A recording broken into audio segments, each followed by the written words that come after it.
Picture a world where the boundary between human and machine begins to blur. Artificial intelligence evolves at an exponential pace, unlocking new powers, perhaps even outstripping human intellect. Some imagine a future where humans overcome physical and mental limits, merging with technology to become something unfamiliar, perhaps even immortal. This is the bold vision of the technological singularity, a concept at the heart of the transhumanist movement. But how might this narrative be received from the vantage point of Islamic thought, a faith tradition that, for over a millennium, has shaped the spiritual and philosophical core of entire civilizations? What questions, cautions, or hopes might Islamic theology and philosophy bring to humankind's quest to re-engineer itself and its destiny? To answer, we first need to unravel what the technological singularity and transhumanism are really about. The singularity refers to a hypothetical time in the near or distant future when advances in artificial intelligence could trigger explosive, runaway growth. Machines, perhaps guided by human will or by their own algorithms, could augment themselves ceaselessly, transforming society, biology, and even consciousness at a speed and scale we can hardly imagine. Transhumanism, meanwhile, is the belief that humans should use technology to overcome our natural limitations, physical frailty, cognitive decline, disease, even death itself. From brain-computer interfaces to gene editing, supporters see a future where human beings shape evolution with their own hands. How does this grand vision look when viewed through the prism of Islamic thought? Like Christianity or Judaism, Islam regards humans as created beings, endowed with dignity and purpose by God, Allah in Arabic. The Quran, Islam's holy book, repeatedly affirms the special status of humankind. In the words of the Quran, we have certainly created man in the best of stature, 95:4. Humans are described as the trustees or stewards, Khalifa, of the earth. This entrusted position comes with inherent dignity but also profound responsibility. For centuries, Islamic philosophy has flourished at the crossroads of tradition and innovation, translating and absorbing Greek philosophical works, pioneering medicine and mathematics, and engaging deeply with the mysteries of existence. Thinkers such as Al-Ghazali, Ibn Sina Avicenna, and Ibn Rushd Averroes tackled questions of reason and faith, the nature of the soul, and the path to wisdom. When Islamic philosophers confront the promises and dilemmas of the singularity and transhumanism, they start with some fundamental questions. What does it mean to be human? Does the soul, an essence central to Islamic cosmology and ethics, have boundaries technology can cross? Does manipulating our bodies and minds enhance human dignity or threaten it? Islamic theology emphasizes that the soul gives shape and worth to the human being, a spark of divine creation that no machine or algorithm can replicate. Life, in this worldview, is a trust from God, with its beginning and end bound by divine will, not human engineering. Seeking to defeat mortality or to create life independent of God's plan could, by classical standards, border on hubris, or what religious scholars have called istikbar, arrogance before the Creator. At the same time, Islamic tradition does not reject progress out of hand.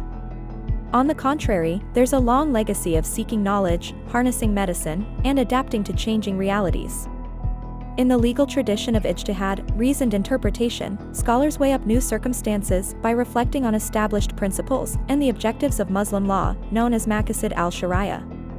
These objectives include the protection of life, intellect, faith, lineage, and property.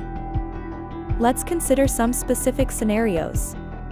Imagine a future where artificial intelligence matches and then surpasses human cognition. Would this threaten the God-given uniqueness of the human mind?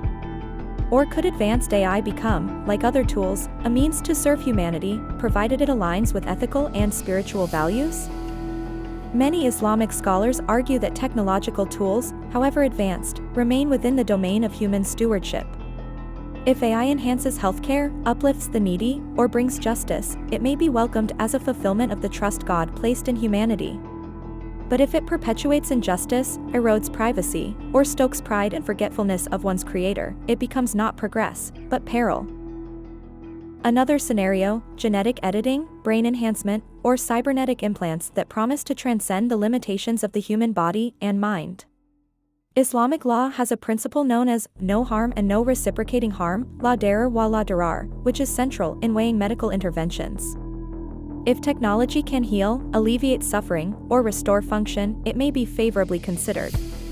But the move from healing to enhancement, especially when it seeks to fundamentally rewrite what it means to be human, raises deep concerns. Will we preserve the sanctity and dignity of the human body as created, or will the pursuit of perfection drive new forms of inequality, vanity, or even self-destruction? Perhaps the most profound question arises when transhumanism hints at defeating death itself. In Islam, this life is only a stage, a journey, not the destination. The hereafter is considered the ultimate reality. Attempts to escape death may be seen as denying both divine wisdom and purpose. Yet, striving for well-being and long life, when sought within the boundaries of ethical and spiritual responsibility, is embraced. Islamic thought also cautions against a narrow materialism. In the rush to upgrade our bodies or replicate consciousness, what becomes of the heart, the spiritual center, the seat of compassion, humility, gratitude? Transhumanism's boldest dreams risk neglecting these subtle, essential qualities. Yet, there are areas of resonance, too. Transhumanism holds that humans are not passive victims of fate but have agency to shape their destiny. Islam, likewise, teaches that human beings are not helpless, but are dignified with reason and free will. The challenge is to exercise this agency in harmony with a higher moral order, not just for individual gratification, but for justice, mercy, and the flourishing of all creation. As the singularity draws closer, from whispered possibility to near certainty, Islamic thinkers, like others around the world, are called to reflect, to discern, to ask new and old questions. Rather than rejecting technology in fear or embracing it in blind optimism, Islamic philosophy seeks a third way, a careful, reverent stewardship that places technology in the service of higher values. For in the end, the truest transformation may not lie in conquering death or fusing man and machine, but in the ongoing quest to refine the soul, to nurture wisdom, and to live justly, whatever marvels the future may hold.